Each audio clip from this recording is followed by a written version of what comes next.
అంటాము. ఇది ఒకటి కింద స్థైరోమెటా ఉంది. ఈ రెండు ఏమంటామంటే మనం బహువార్షికాలు అంటాం. బహువార్షిక పప్పు జాతి రకం. ఈ పప్పు జాతి రకాలలో మనకు మాంసకృతులు చాలా ఎక్కువగా ఉంటాయి. మనం పెరగడానికి మాంసకృతులు కావాలి.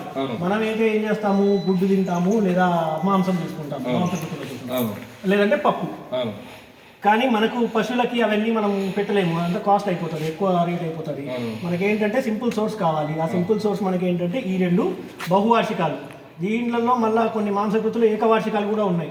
ఆ ఏకవార్షికాలు ఏంటంటే ఒకసారి వేసిన తర్వాత పంట కటింగ్ చేసేస్తే మళ్ళీ రావు.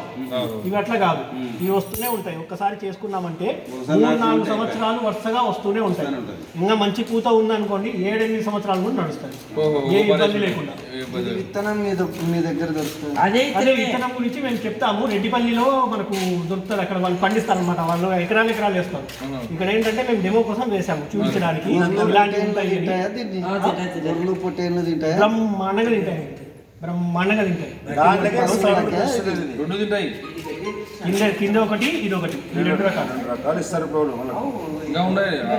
ఇంకా చాలా రకాలు ఉన్నాయి. ఏంటంటే చూపించడానికి పెడతాము. సూపర్ నేపియర్ వేసుకోవచ్చు.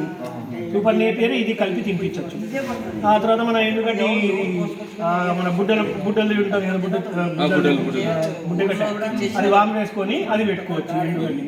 ఇది పచ్చిమేత కింద వాడుకోవచ్చు, సరిపోతుంది. ఇంకా మళ్ళీ మేము బయటికి కూడా ఎక్కడికో వెళ్ళాల్సిన పని లేదు. ఒక ఎకరాలు వేసి పాడేసినామంటే దాంట్లో మీరు ప్లాట్లుగా డివైడ్ చేసేసుకొని రోజు ఒక దాంట్లో తోలితే అక్కడే తింటాయి, అక్కడే అవి ఎరుగుతాయి, అక్కడే ఇంకా సారవంతమైన అక్కడే మళ్ళీ పెరుగుతాయి. అంత సైక్లింగ్ మాదిరి అక్కడే ఇలాగే గుబురుగా నాటాలా? స్పేసింగ్ ఏం లేదు. మనకి ఏం చేస్తామంటే మనము చాలా సన్నగా ఉంటాయి మనకు. ఒక్కసారి మొత్తం డివైడర్